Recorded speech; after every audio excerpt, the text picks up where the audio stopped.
Agora eu estou aqui com o Douglas Niero, meu sócio aqui na Valor Investimentos, e o nosso head de fundos de investimentos é o cara que decide quais fundos a gente vai alocar aí na nossa unidade para os nossos clientes. E é o cara, pô, autoridade aí nessa área, conhece várias gestoras, né? Sempre em contato com gestores de fundo de investimento, sabe muito detalhadamente ali como é que é feita as alocações, como é que são feitas as alocações e diferentes tipos de fundos, né? Até aproveitando, Douglas, a primeira pergunta aí que a gente pode endereçar é com relação a quais são os tipos de fundos, né? E primeiro, aproveitar para você poder se apresentar um pouco também para o pessoal. Legal, obrigado Marcel, obrigado pela oportunidade dessa conversa aqui. Acredito que a gente pode gerar muito valor para quem está assistindo para a gente, nossos investidores.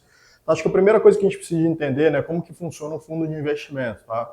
O fundo de investimento, se você for pensar de uma forma muito simples, ele basicamente é um modelo de condomínio, né, de uma estruturação de um investimento, onde você tem ali vários investidores cotistas que acessam, né, um conglomerado de recursos ali de todos esses cotistas, e por trás dessa estrutura você tem uma equipe de gestão que está conduzindo ali, né, as estratégias para gerar retorno para o cotista, tá?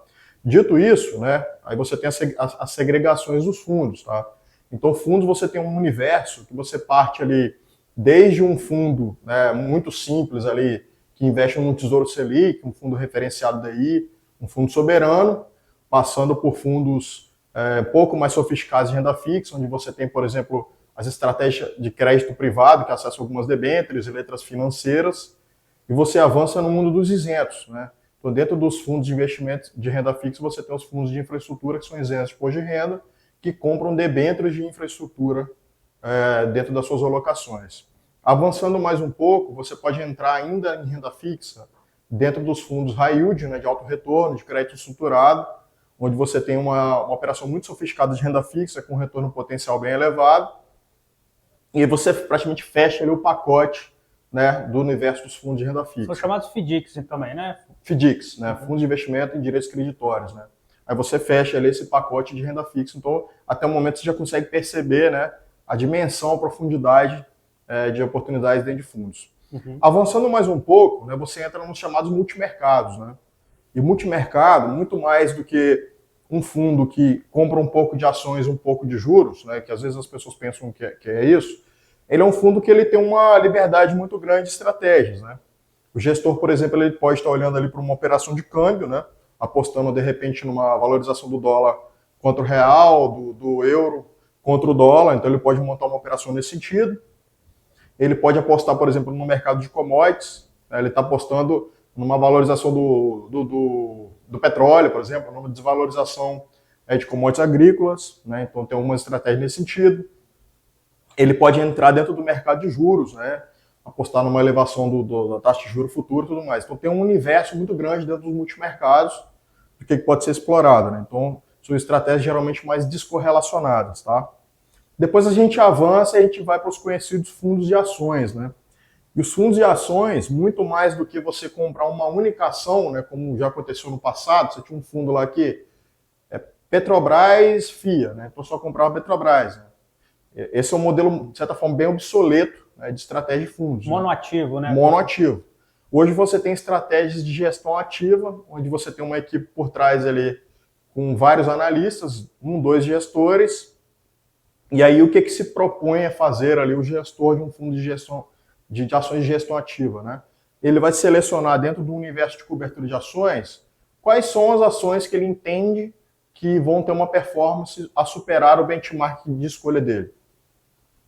Então, por exemplo, você tem o Ibovespa, né, que é o índice de ações, o gestor ele pode escolher, né, dentro de uma cesta de ações, sei lá, 20, 30 ações que ele acredita que vão ter um resultado, né, nos próximos 5 anos a superar o Ibovespa, por exemplo. E ele pode mudar, ele pode ter um dinamismo de mudar essas ações conforme ele enxerga os ciclos macroeconômicos, né, uma elevação de juros, uma queda de juros e tudo mais, né, alguns setores da economia podem performar melhor ou pior, né. Um ponto interessante também, para a gente trazer nessa conceituação de fundos, né, é explicar um pouquinho o que é um fundo aberto e o que é um fundo fechado, para o pessoal entender aí. Legal, quando a gente fala de fundos de investimento de uma forma geral, a gente está falando principalmente de fundos abertos, né? Que são fundos ali que você coloca um dinheiro, você aplica, né, um valor lá naquele fundo, você fica durante um tempo, e você pode pedir um resgate, né? Às vezes tem um fundo que demora 30 dias, por exemplo, a resgatar, e você resgata direto da estrutura do fundo. O fundo fechado, ele é uma estrutura um pouco diferente, né? A gente pode, de repente, citar os fundos imobiliários, né? Que são fundos que você não resgata de dentro do fundo, né? Basicamente, você vende uma cota para um outro investidor, né? Ali na bolsa, na B3, né? Você está negociando as cotas daquele fundo, tá? Então, o fundo aberto você coloca e tira dinheiro de dentro de uma estratégia, né? Que tem um gestor ali. E no fundo fechado também tem um gestor, mas você compra e vende de um outro cotista no mercado ali, negociado na bolsa. Então, dentro do seu trabalho de análise dos fundos, você foca mais em fundos abertos, no caso, né? Legal, né? Exatamente. Nesse caso, a gente está falando de fundos abertos, né? Que é onde eu atuo como capitão de fundos aqui, né? Dentro da Valor, como sócio, como capitão de fundos. Maravilha. E qual é o processo, né, a tomada de decisão para escolher esse fundo passa no crivo, esse fundo não passa? Imagino que são vários processos, né? Vários tópicos aí que são elencados. Né? Legal. Isso é um ponto muito importante, né? Porque quando a gente abre uma plataforma de fundos de uma corretora com muitas alternativas, né? Por exemplo, algumas plataformas você tem 1000 fundos diferentes, né? Então, como que você identifica ali dentro quais fundos que são mais adequados, seja para o seu perfil de investidor, seja para a sua liquidez, seja para os seus objetivos, né? Então, tem algumas coisas que precisam ser observadas. Primeiro, o que está por trás ali de um fundo, de uma gestora, né? Basicamente são processos e pessoas, né? Existem alguns processos e existem os profissionais que estão por trás.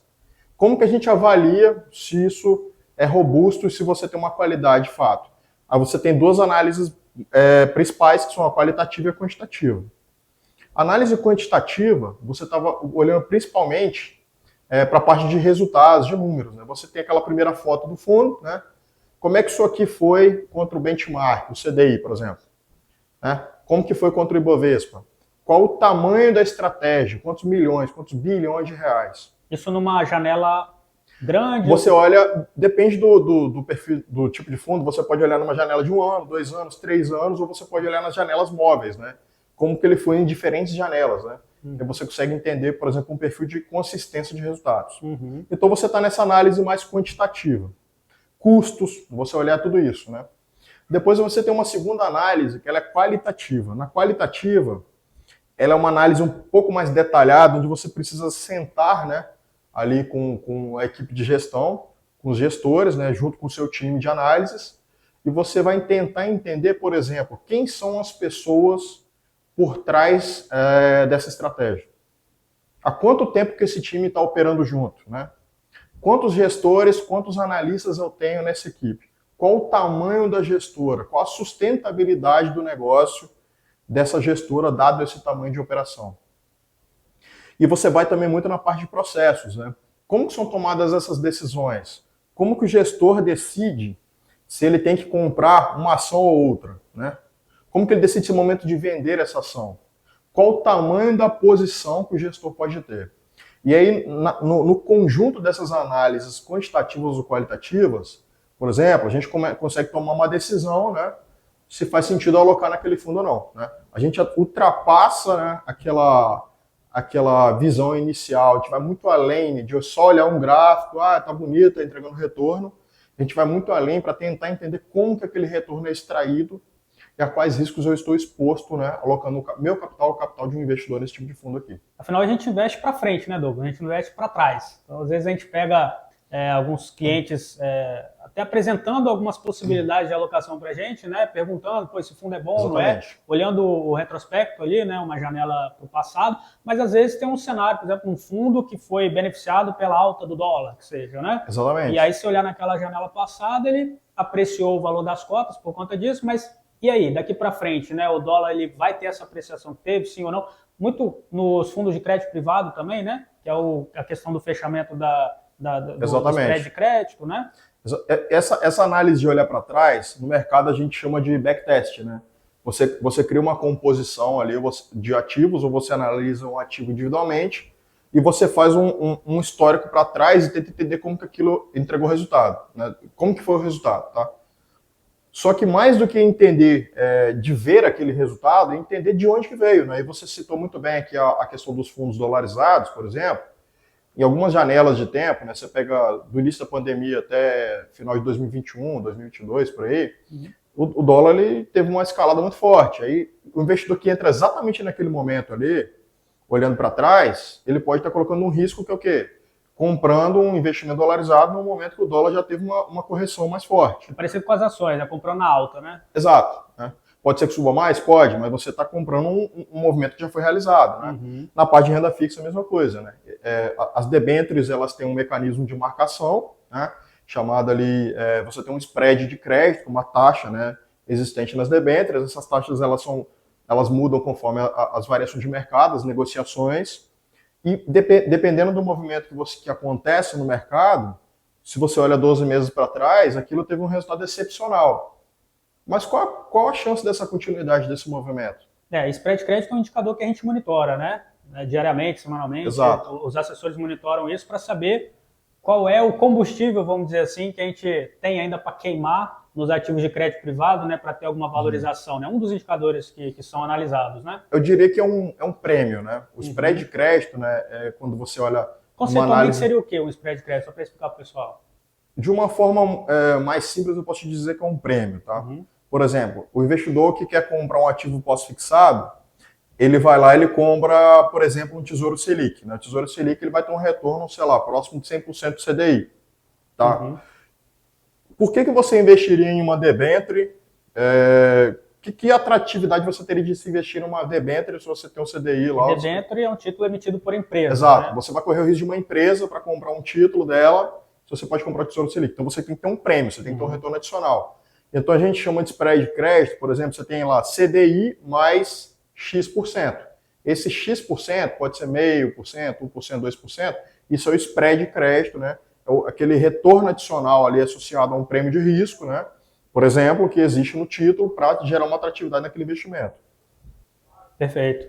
E aí, no caso do fundo de ações, por exemplo, quais seriam os principais tópicos ali que vocês pegam para analisar? Vocês olham, por exemplo, quais ações ele está investindo? É mais a qualidade do gestor, a experiência dele? É mais qualitativo ou quantitativo, digamos? Ou o conjunto dos dois ali para fundo de ações? É um conjunto dos dois, tá? Quando a gente olha o quantitativo, eu preciso de entender, por exemplo, se o benchmark do fundo de ações é Ibovespa, em alguns casos não é Ibovespa, pode ser o IPCA mais yield IMAB, dependendo do tipo de fundo. Supomos que seja o Ibovespa. Eu preciso de entender a consistência de resultados contra o Ibovespa nas diferentes janelas, tá? Para entender se as teses estão evoluindo da forma correta. Um resultado muito abaixo do Ibovespa pode indicar um erro numa tomada de decisão em uma tese que não se concretizou. E no caso, por exemplo, do spread de crédito, que a gente citou para renda fixa, né? Que é aquela questão que vai dizer muito sobre como esse ativo vai se comportar daqui para frente, em função desse prêmio que ele tem ou não, né? No caso das ações, por exemplo, como o fundo de ações ele tem que alocar uma quantidade mínima ali de 63%, 67%, né, de ações, ele não tem muita margem de manobra ali, né, para pesar a mão ou não nas ações. Ele tem uma alocação mínima, né, importante e acaba dando uma certa volatilidade na carteira com foco em ações. Então, no caso dos fundos de ações, mesmo que a bolsa esteja num patamar mais alto, às vezes o fundo ele é recomendado no sentido de ser um bom fundo, mas às vezes a alocação que ele vai ter na carteira é menor, né? Então, até na composição dos fundos na carteira do cliente é influenciado em função do cenário dos indicadores que a gente olha, né? Acima de tudo, né, o que o investidor precisa entender é que o investimento de ações, né, conceitualmente, aquele é um investimento de médio e longo prazo. Tá? O fundo de ações da mesma forma. Tá? E não existe mágica. Tá? Um gestor de um fundo de ações, de um fundo chamado long only, né, long only, é aquele fundo que está comprado em ações, que é o que você comentou, ele tem que estar pelo menos 67% alocado. Esse fundo, na margem ali, ele vai acompanhar o Ibovespa no curto prazo. Né? Se a bolsa subir, ele vai subir, a bolsa cair, ele vai cair, então não existe mágica nesse sentido. Tá? Então você precisa entender primeiro qual é o horizonte de investimento, né, daquele investidor para tentar dimensionar o tamanho da posição. É 5% em fundo de ações ou ações, são 15%, são 10%. Né? E aí outro ponto que você precisa entender além de analisar o gestor, a capacidade de gestão, ou minimamente seguir um relatório de uma análise, né, é tentar entender sobre óticas de prêmio de risco, né, em nível de valuation, né, como que está o valuation daquele índice, daquelas ações naquele momento. Né? Então, quando a gente fala de bolsa, ações brasileiras, né, a gente está aqui no ano de 2025, né, as análises de valuation apontam que existe um desconto, né, sobre os níveis históricos, né, de ações. Então, o investidor ele vai tomar uma decisão de dimensionar o tamanho da posição em ações nisso. Paralelo a isso, o que a gente tem? A gente tem um juro aqui, uma Selic, né, que atualmente aqui, em julho de 2025, ela está em 15. Você tem também um custo de oportunidade de ter um juro mais alto. Então, você vai tentar equilibrar na balança, conforme o perfil do investidor, se faz sentido aumentar ou não ações. Mas, acima de tudo, o que é importante o investidor entender? Tá? Como eu comentei, como é um investimento de médio e longo prazo, muitas vezes a posição de ações ela vai ser uma posição estrutural. Né? Você não vai deixar de ter, você vai ter mais ou você vai ter menos, a depender do seu perfil. O juro está muito alto, às vezes eu posso estar um pouquinho mais conservador, posso estar um pouquinho menos, depois eu vou aumentando gradualmente, e você vai ajustando no seu asset allocation, na sua composição de portfólio, né, o tamanho das posições dos fundos. E aí você vai colocar um fundo, 2 fundos, 3 fundos, você vai fazer um equilíbrio, né? De preferência com uma diversificação de estratégias também dentro de fundos de ações. E o assessor está aí para isso, né? Para entender o objetivo do cliente e replicar isso na forma de uma carteira de investimentos, né? E tem uma questão que os clientes às vezes colocam, né? Que eles olham lá, por exemplo, taxa de administração, taxa de performance, né? Exato. E às vezes ele fica incomodado de ser um custo alto, né? Às vezes pega um fundo que vai olhar no histórico, o gestor, análise quantitativa e qualitativa, ele é bom, às vezes tem um custo alto, isso incomoda alguns investidores e isso realmente importa no final das contas, ou às vezes vale a pena pagar um pouco mais para ter uma qualidade maior de um produto, um retorno maior ao longo do tempo? Bom, o que precisa de ser avaliado, né, é se aquele custo ele é justificável, né? Eu estou tendo um custo, mas para qual benefício, né? Esse gestor que eu estou tendo esse custo de administração de performance, realmente ele tem capacidade de superar o benchmark, superar o Ibovespa para me gerar um retorno? Esse é o primeiro ponto a se entender. O segundo ponto, os bons profissionais, dificilmente eles vão trabalhar de graça. Né? A gente precisa ser sincero quanto a esse assunto. Né? A taxa de administração que existe é para remunerar ali toda a equipe de gestão como toda a cadeia por trás do processo. Tá? Então você está sustentando ali aquela equipe, né, aquele processo todo, acreditando que esse pessoal tem uma capacidade ou de gerar um alfa, um retorno acima do benchmark, ou te proteger de momentos mais difíceis. Né? E o terceiro ponto que o investidor precisa se atentar, e muitos desconhecem essa informação, né, as informações divulgadas nos relatórios de resultados dos fundos, elas já são descontadas, são líquidas das taxas de administração. Né? Então, elas só não são líquidas de imposto. Então, quando você olha um fundo que ao longo de 10 anos ele bateu o Ibovespa quase que em dobro ali, o dobro de performance do Ibovespa, isso já descontando os custos operacionais ali, os custos de taxa de administração, né? Isso está dentro de uma instrução da CVM que obriga que essas informações elas sejam divulgadas já dessa forma. Tá? Então são informações importantes. E aí respondendo a sua pergunta, faz sentido ou não faz sentido? Eu acredito que o ponto seja esse. Eu acho que depende muito de cada investidor, tá, Marcel? Existem investidores que simplesmente eles querem delegar para equipes mais experientes, né, para diversificar ali em 3 casas diferentes, para gerenciar um risco e poupar tempo, para ele gastar tempo com as atividades profissionais dele, com o lazer dele, com a qualidade de vida. Existem também investidores que querem simplesmente uma simplificação tributária. Né? Eu quero no meu imposto de renda, eu não quero ter dificuldade de declarar imposto de renda lá, de dividendos, desdobramento, agrupamento. Às vezes, investimento em ações, ele exige um pouco mais de esforço na declaração, de fato. Né? Exato. Esforço tanto na declaração, quanto também nas análises que precisam ser feitas, né? Mas também existe o investidor que quer ter as ações. Ele quer ver lá que ele tem a Petrobras, a Uzi Minas, a Vale, o Banco do Brasil, ou tomando decisões sozinhos. Existem pessoas que fazem isso muito bem, ou seguindo uma casa de análise. Então não tem certo ou errado. Né? Basicamente, você precisa entender a qual veículo eu quero estar, em qual veículo eu quero estar para me expor ao risco de ações de renda variável no Brasil. Não tem certo e não tem errado. Né? Existem preferências sobre uma composição de portfólio, né, que muitas vezes podem até levar num resultado final parecido em alguns casos. Tá? Perfeito. Pô, muito obrigado por esclarecer alguns pontos aí principais. Imagino que muitos investidores questionam a gente de vez em quando, né, com relação ao fundo de investimento. O Douglas trabalha nessa frente, além de fazer o serviço de assessoria, né, prestar esse serviço para os clientes da carteira dele, e toca também, então, essa área de fundos na Valor Investimentos. Muito obrigado pela conversa. Agradeço. Certo, muito ensinamento bacana aí pra gente. Legal, gente. Bons investimentos para todos aí, contem com a gente. Abraço.